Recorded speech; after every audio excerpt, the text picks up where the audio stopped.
Vem pra cá o som dessa banda, professor Felipe Santos.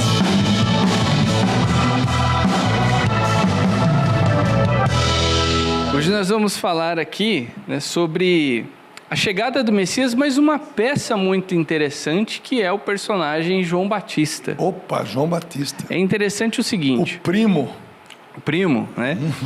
É interessante o seguinte, olhando aqui no nosso Império Romano, entre o primeiro e o segundo século, né, o que está Tudo que está em vermelho é o domínio do Império Romano naquela época.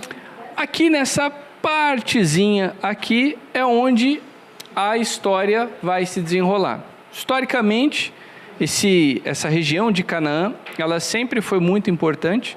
Ela não tem muitos recursos naturais, mas ela fica entre o Egito, o antigo reino dos hititas e mais para cá nós temos a região da Mesopotâmia. Então, desde os tempos mais antigos, que a arqueologia nos mostra, essa região aqui, ela é uma região importante porque você passa muita mercadoria por ali, o contato entre os grandes impérios é por ali, a mercadoria que vinha aqui da região da Grécia para cá passava por aqui também.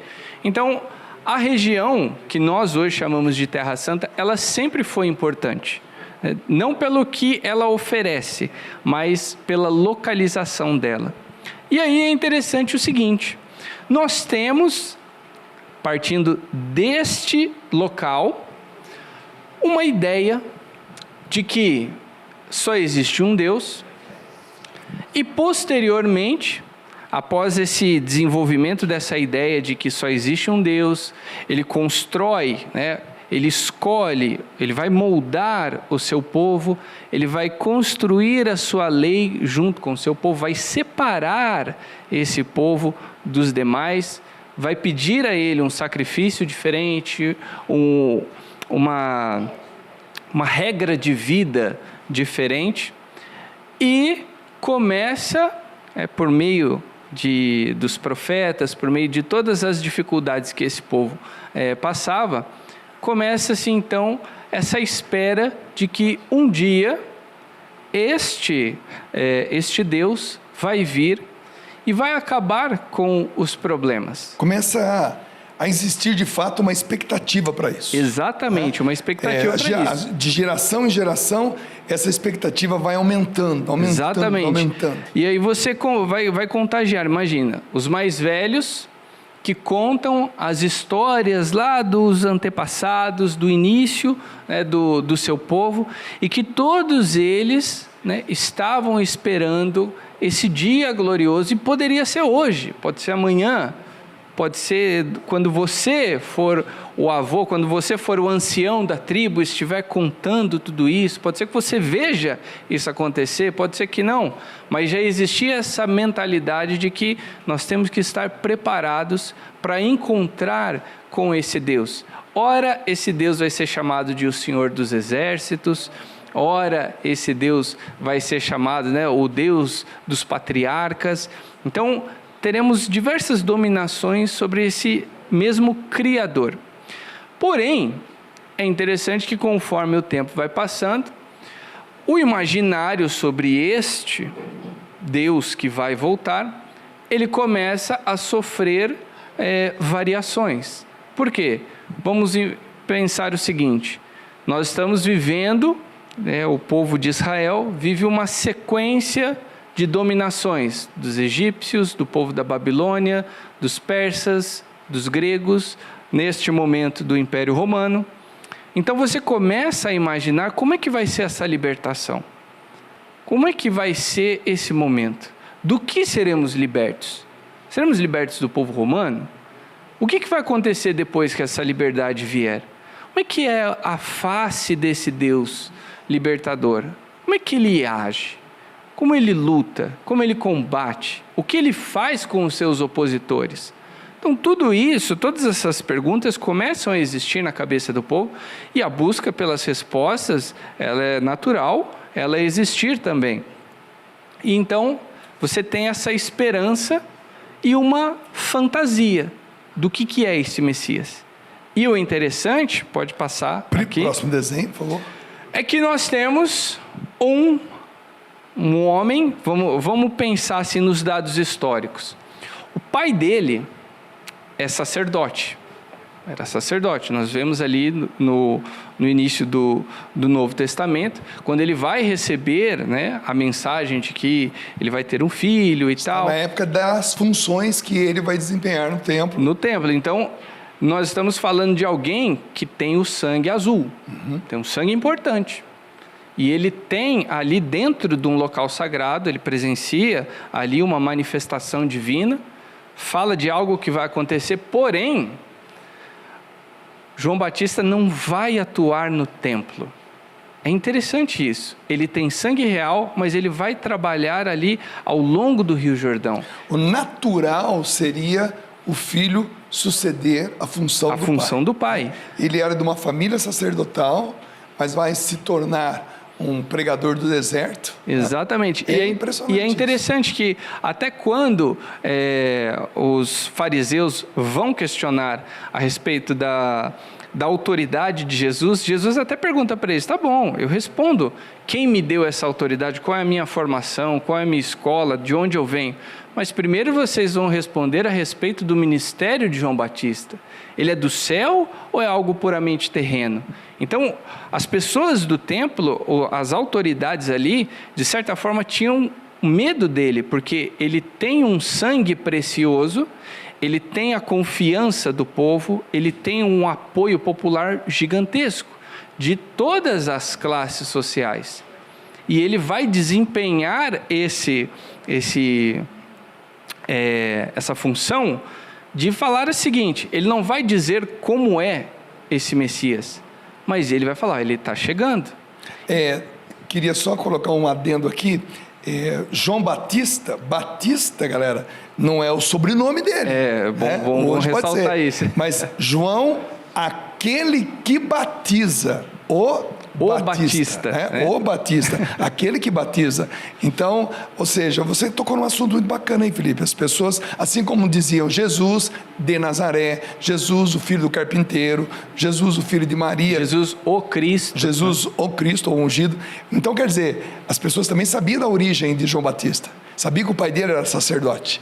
Então, ou seja, você não está mexendo com qualquer um. Exato. Você não está mexendo com qualquer um. Ele tem autoridade, ele tem uma formação que vinha, né, segundo os guias lá em Israel, tem uma ligação muito forte dele com não ia falar tribo, né, mas seria a classe dos essênios, das pessoas que viam uma certa corrupção, né, no poder religioso, numa ligação muito mais com o povo pagão do que com as suas tradições.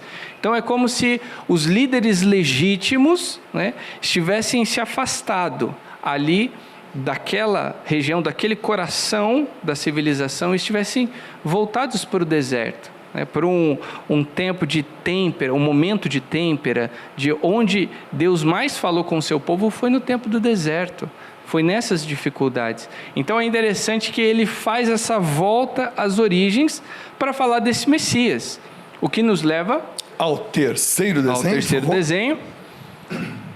E aí nós teremos diversos modelos de Messias, porque ele vai falar, olha, ele está vindo, endireitai, né, os caminhos, preparai aí, porque o Senhor está chegando. Mas como é esse Senhor? Ele é ao modelo de um grande imperador no qual eles já conviveram? Ele seria um guerrilheiro? Ele seria um conquistador como Josué? Ele seria um rei como Davi? Ele seria um rei, né, como Salomão, um rei guerreiro como Saul ou Davi? Ele seria como um grande rei aos moldes de um rei da Babilônia? Como seria isso? Como ele vem? Como é o seu exército? Porque ninguém ali foi convocado. Esse exército é um exército de anjos? É algo sobrenatural? De onde ele vem? Quando ele vai chegar? Como é que eu torno reta as vias? Como eu me preparo para isso? Então, tudo isso passava na cabeça do povo e ele estava, gente, penitência. Gente, vamos voltar para o caminho original. Isso sem dizer que quanto mais respeito teríamos por João Batista, nós o ouviríamos dizer, eu não sou digno nem de amarrar a sandália dele. Exatamente. E aí é interessante que chegamos ao último desenho. nós temos esse Messias que ele vem contrariando todas as expectativas. Nós temos aí um novo ícone que vai ser o ícone da cruz, que não é um ícone nem lá do povo hebreu. Não era uma morte nem que algo usado como pena de morte, nem segundo o código de leis dele. Então, é interessante que João Batista ele não só vem preparar a vinda de Jesus, ele vem preparar a chegada da nova civilização. São novos ícones, é uma nova forma de você ter esperança na salvação, uma nova ligação com o transcendente, uma nova noção de sagrado e profano, de salvação e perdição, de relação com o próximo. Esse aí é o princípio de que aqueles limites culturais da civilização dos judeus começa a cair e a cruz de Cristo, um elemento que é romano, que é algo ruim, Jesus torna em algo sagrado e esse elemento começa a colocar todos os cidadãos como iguais. O grego, o romano, o judeu, o servo, o escravo, o patrão, enfim. Então, é interessante que João Batista, ele realmente é esse cara que prepara a chegada da nova civilização. João Batista, a gente é um santo, digamos assim, da igreja também, né? Que é muito popular, né? Quantas são as paróquias, né? Paróquia de São João Batista. Quantas vezes nós usamos essa expressão como João Batista, preparando o caminho para alguém. É muito bacana, gente. Bom, esse foi mais um Café Bolinha em Teologia, mas você pode ter mais aulas. Acesse www.professorfilipesantos.com.br. Tem quantas aulas lá atualmente? Já chegamos a 100 aulas. Chegamos a 100 aulas. Um total de 8 módulos, né? O módulo mais recente que nós lançamos é o módulo Atos dos Apóstolos, que as pessoas podem abrir a sua Bíblia e assistindo às aulas, você vai acompanhando ali o início da igreja.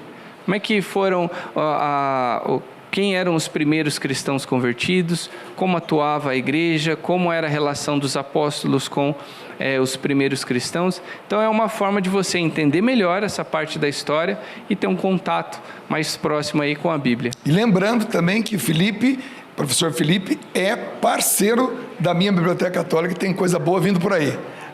Tem muita coisa boa vindo por aí. Agora. Legal. Entrou com rock and roll, sai com rock and roll. Esse foi mais um Café, Bolinho e Teologia. Hoje foi especial, hein?